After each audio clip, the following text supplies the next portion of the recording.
Good morning, everyone, and welcome to Glasgow Science Centre's Curious About Innovation Digital Science Festival. My name is Nina, and I'm the Planetarium Coordinator here at Glasgow Science Centre. I'm absolutely delighted to be joined by Holly O'Donnell, who is the Climate and Energy Policy Manager for WWF Scotland. We're going to see a short talk from her, and then we're going to open up the floor for questions that you may have for her about her work and career. You can submit a question by popping it into the YouTube comments or sending it in via Twitter, and my fantastic producer Chris will send them over to us. We'll try and get through as many of those questions as we can.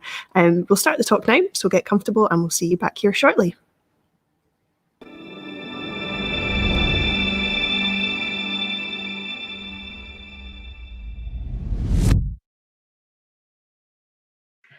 Hello everyone, my name is Holly and I work for WWF Scotland. You will hopefully have heard of WWF. You might recognise our logo. This little panda is very famous and has been our logo for 60 years. At WWF, we work to look after our planet and to create a world where people and nature can thrive together. I am a climate and energy policy manager. It's my job to help persuade our government to act to protect our world and to make it a better place for us and for wildlife. You'll maybe recognise this place. This is the debating chamber in the Scottish Parliament at Holyrood in Edinburgh. This is where the laws are made that affect the way we live. Working for the policy team means that we try to influence what the government is doing about climate change. At WWF, we care about our planet and about its climate. I have a particular interest in how our energy use affects our climate.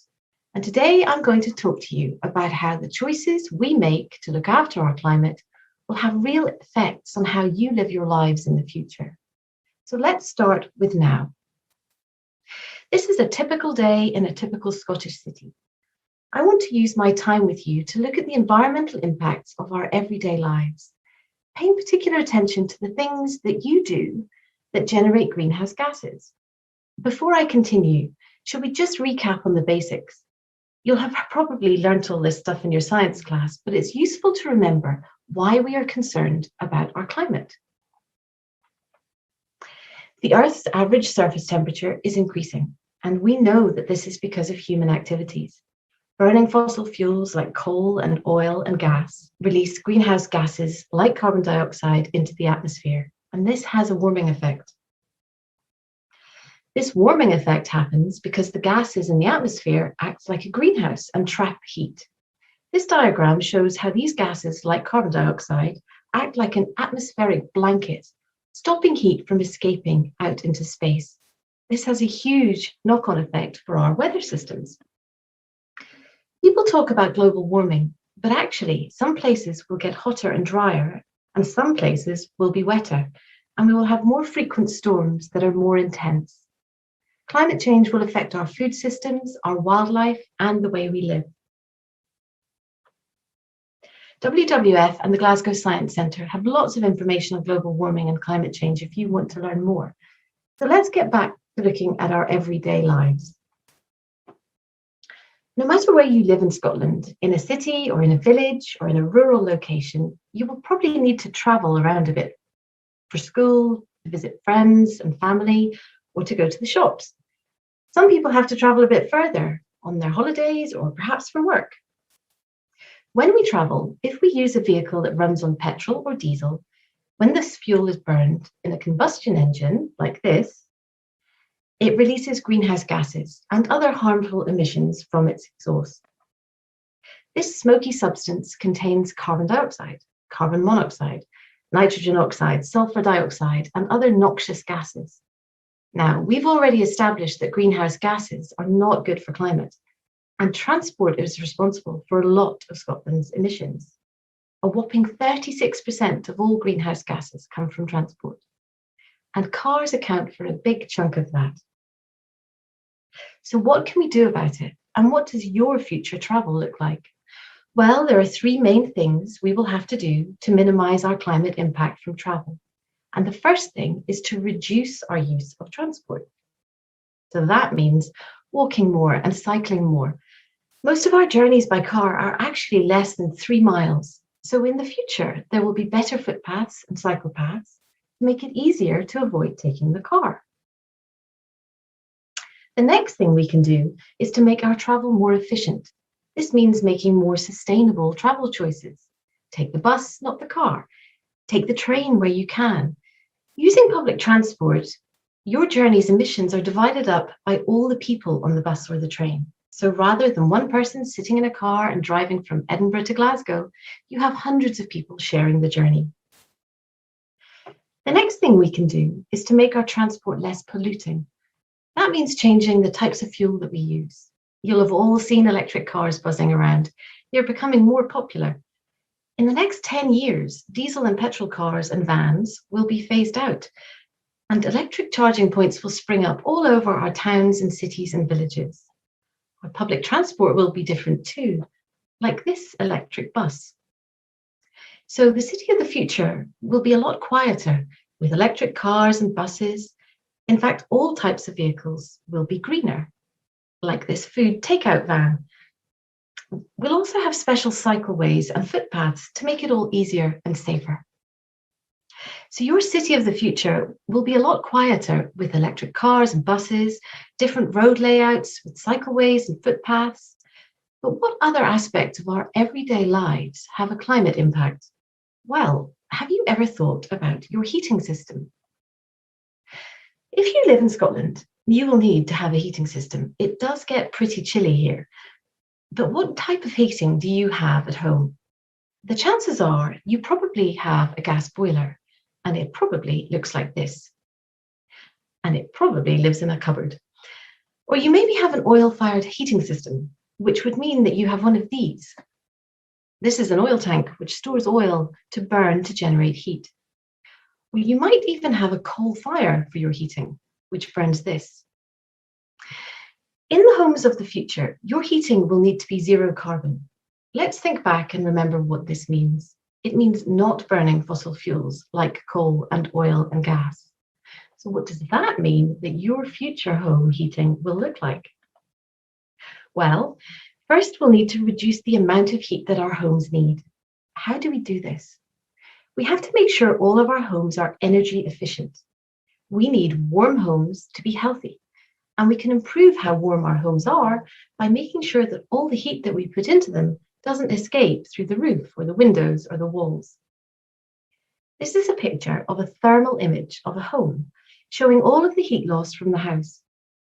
The heat loss is shown as orange and yellow. The homes of the future will have lots of insulation and high-tech windows that keep the heat in.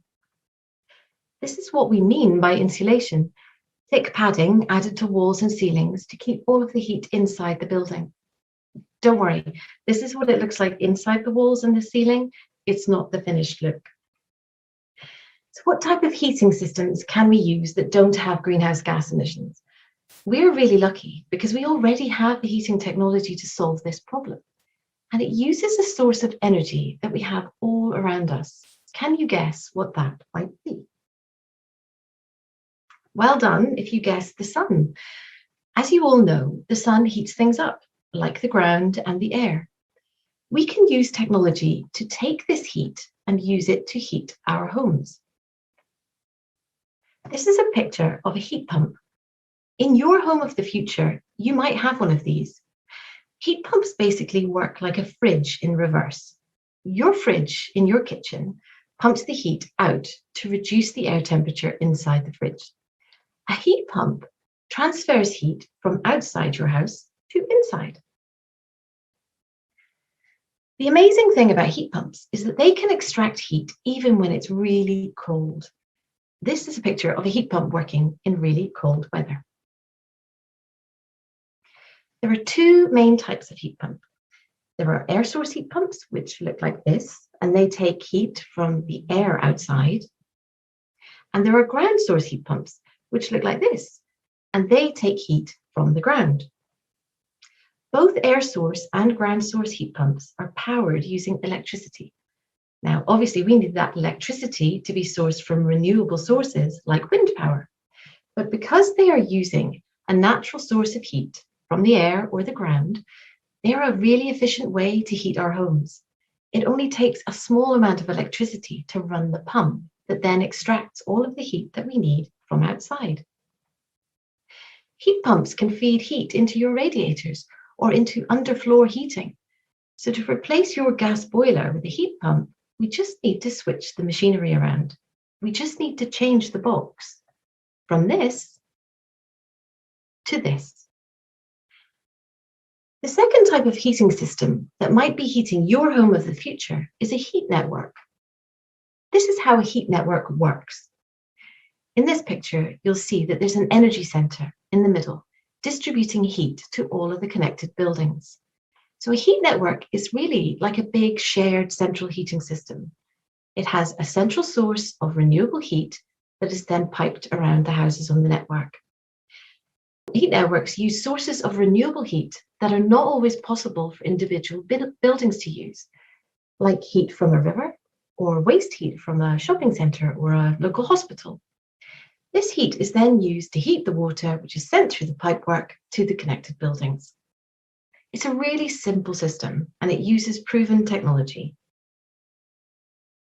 This is a picture of Copenhagen in Denmark, where 98% of homes are heated using a heat network. This type of heating is really popular in lots of other countries, but unfortunately, at the moment, only 1% of Scotland's homes are currently heated using a heat network. So we have a long way to go. We do have some heat networks operating in Scotland already.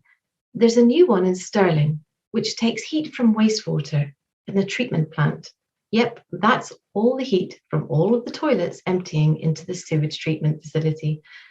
This is the first one of its kind in the UK, and it's predicted to save 381 tonnes of carbon each year. That's a lot of carbon. I'm looking forward to answering your questions, but I'm going to guess one question you might have. With both transport and heat, we have talked about using electricity rather than fossil fuels. Some of you might be thinking that electricity is still bad for the environment. Well, we are really lucky in Scotland because nearly all of our electricity is generated from renewable sources, like wind power, hydroelectricity, and even solar power. The trick with using renewable energy effectively is to make sure we reduce what we use, we make the most efficient use of it, and we are really clever about when we use it.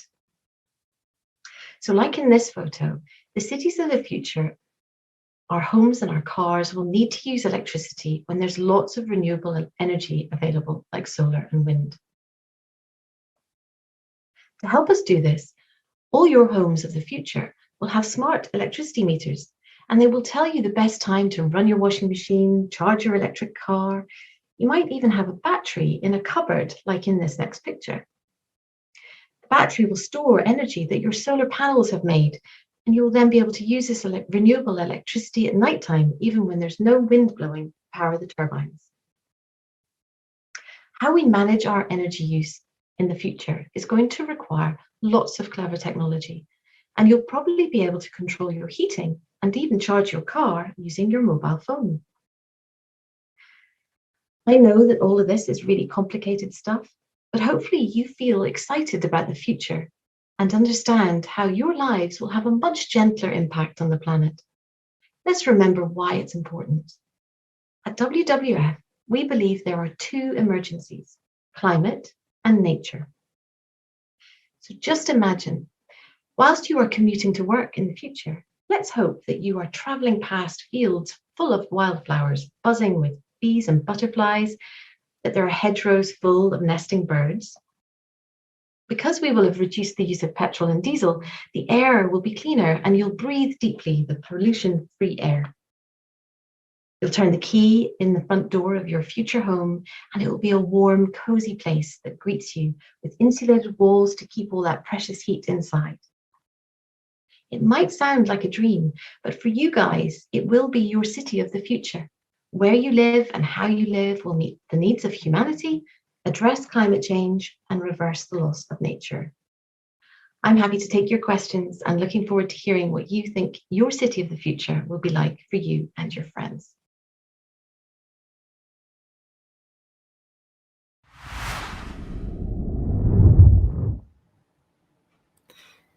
I really do hope you all enjoyed Holly's talk. I certainly found it really interesting and inspiring as well.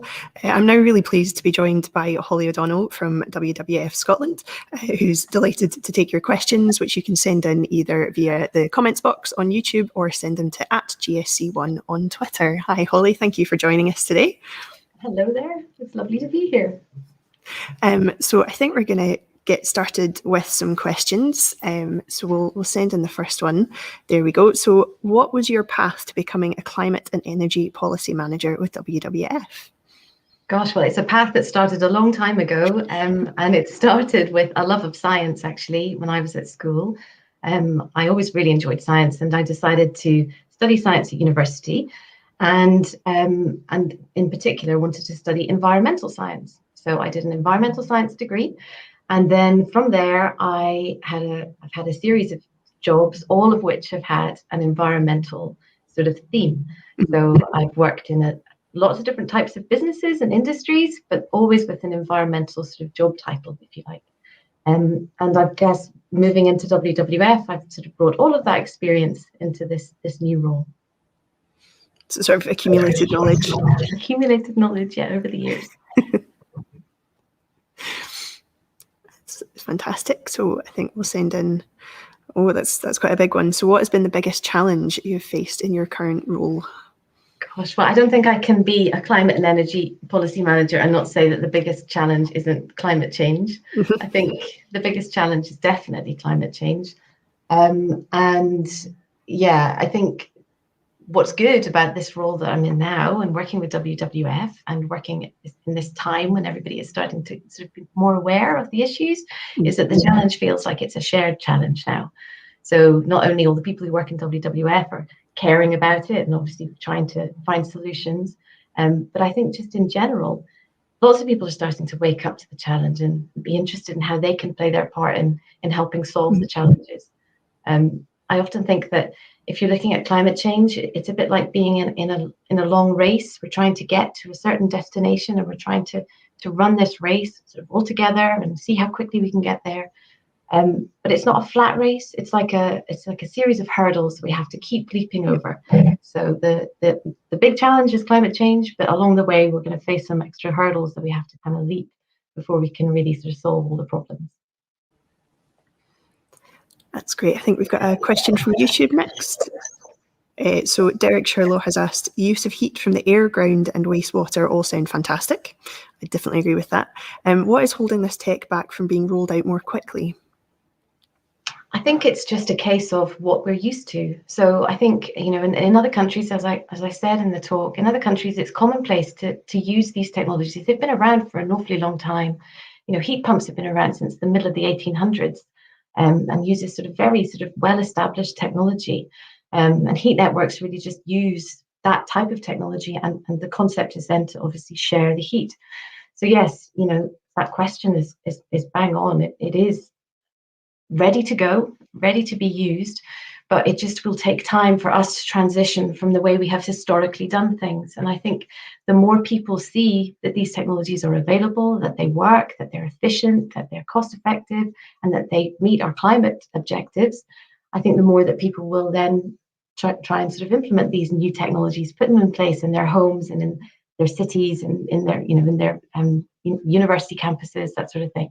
So hopefully they'll start to see a rollout of them more often now in Scotland. That's fantastic. I think, what have you found most surprising about your current work? That's quite a good question.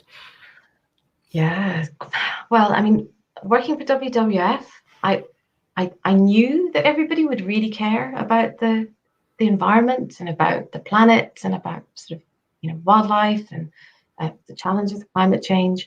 But I think I'm still quite surprised at just how it affects the everyday. Everybody genuinely cares about it, wants to do their bit.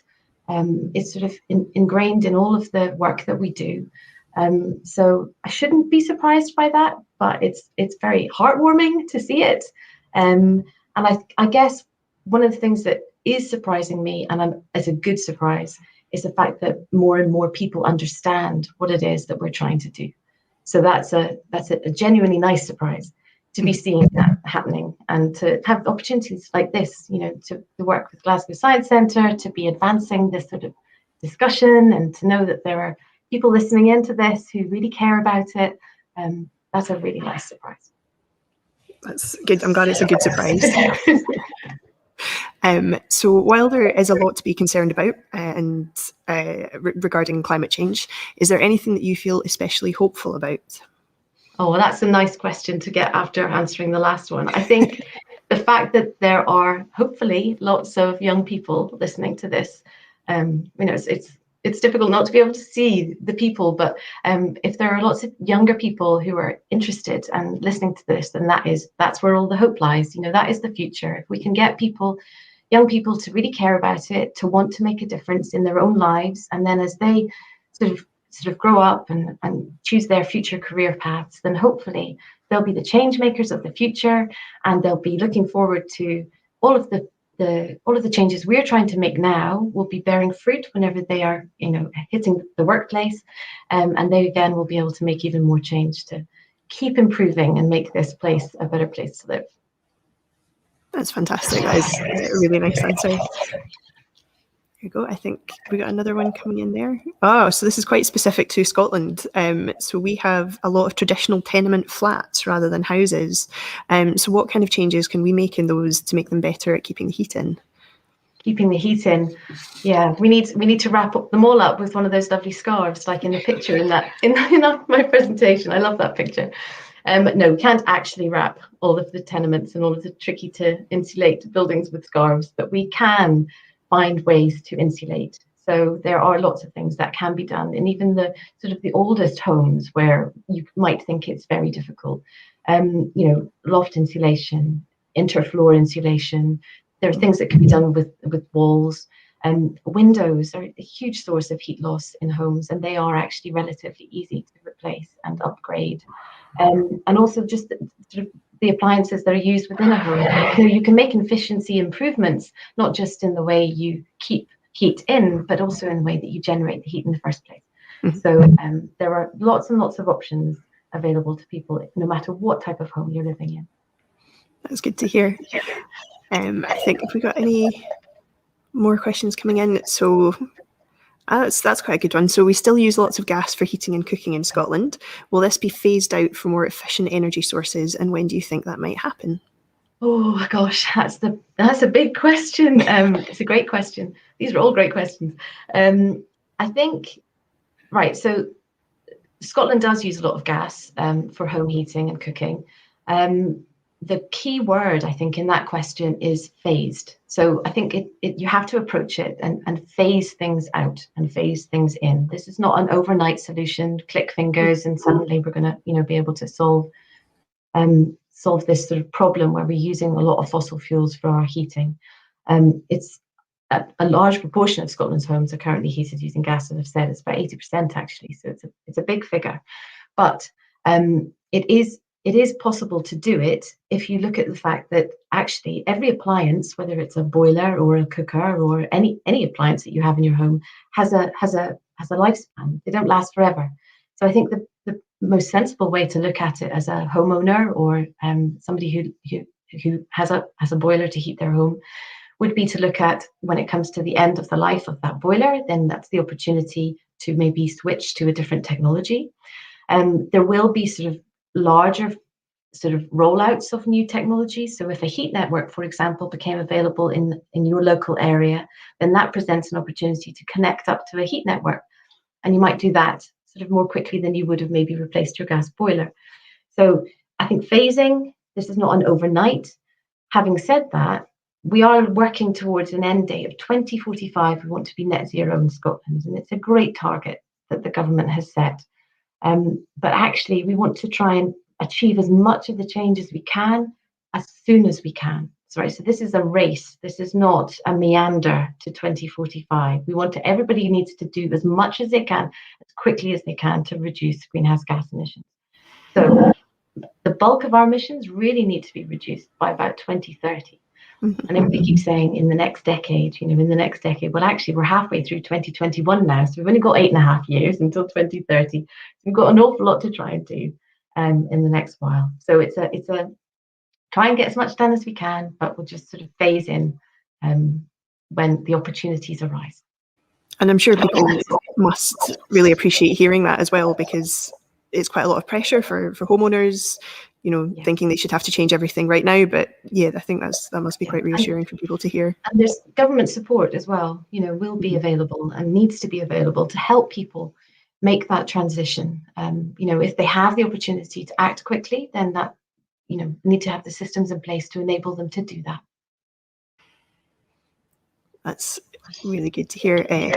Another question from Derek there. What percentage of global population live in cities? Would it be better for the environment and us if fewer people lived so close together? Gosh, that's a challenging question, because I don't actually know what percentage the global population live in cities. But I do know that a lot of the Scottish population lives in cities. The majority of the Scottish population lives in cities or near cities. In urban settings, I think is maybe sort of an easier way to think about it.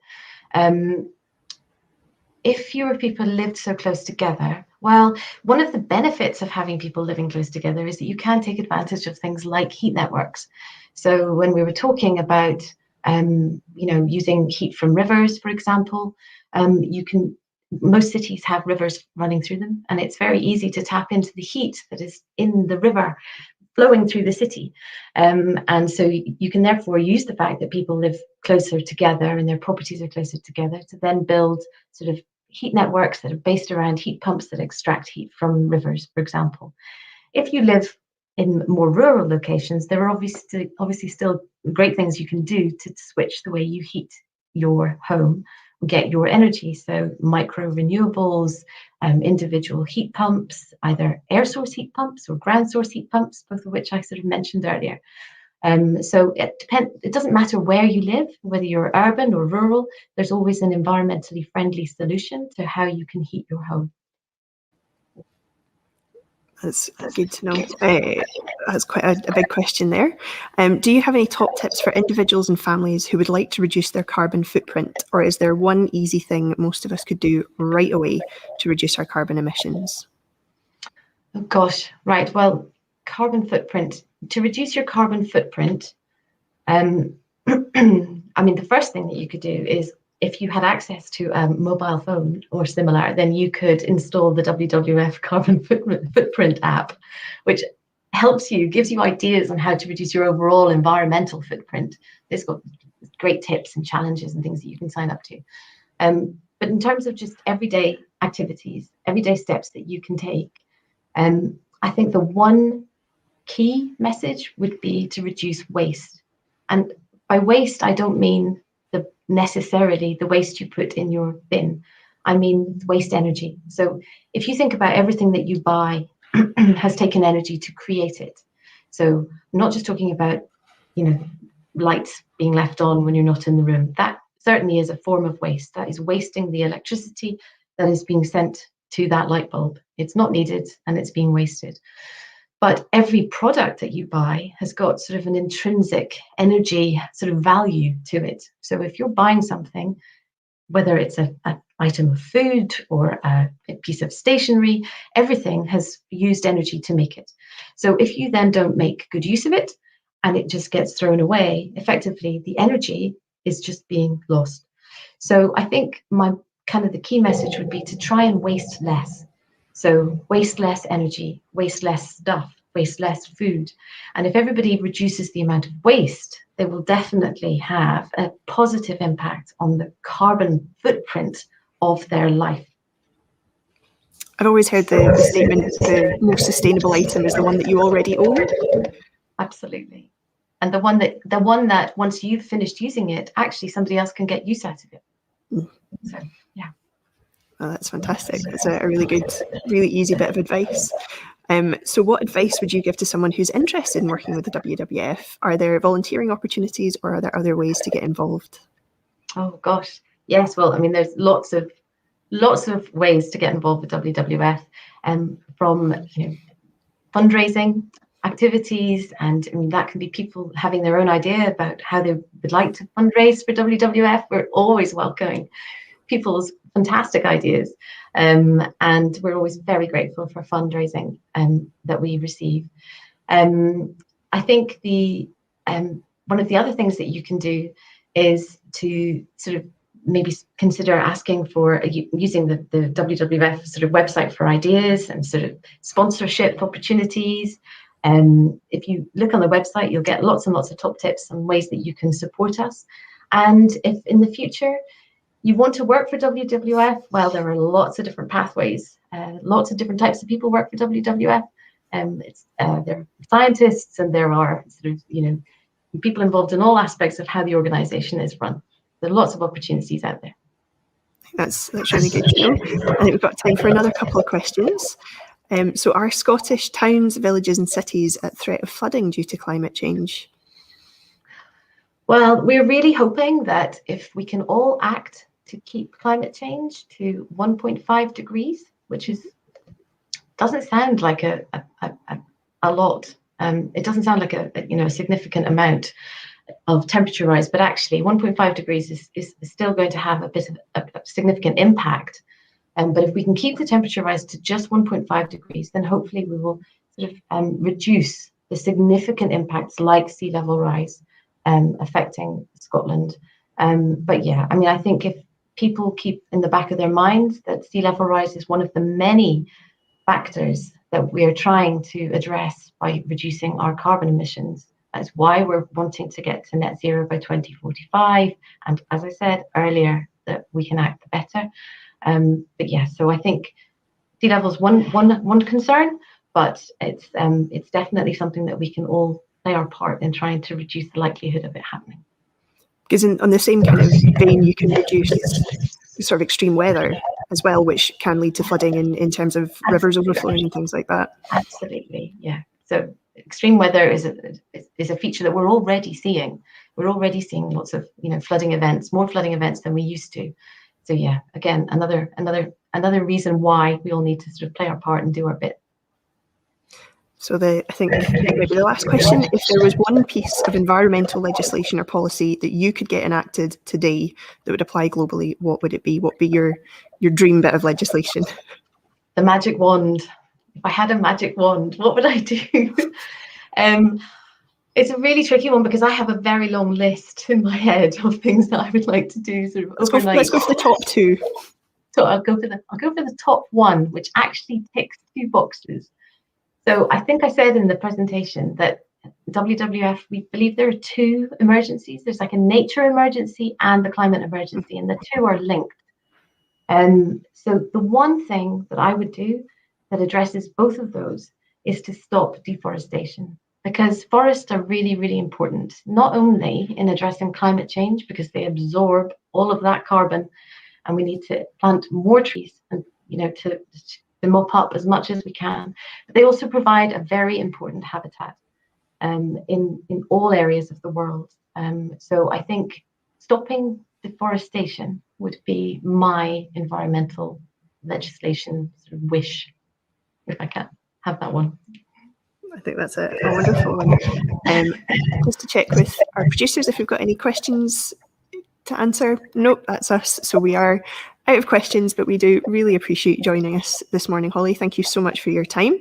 And yeah, hopefully there are plenty of changes that people can enact today to get to that net zero and no higher than 1.5 degrees.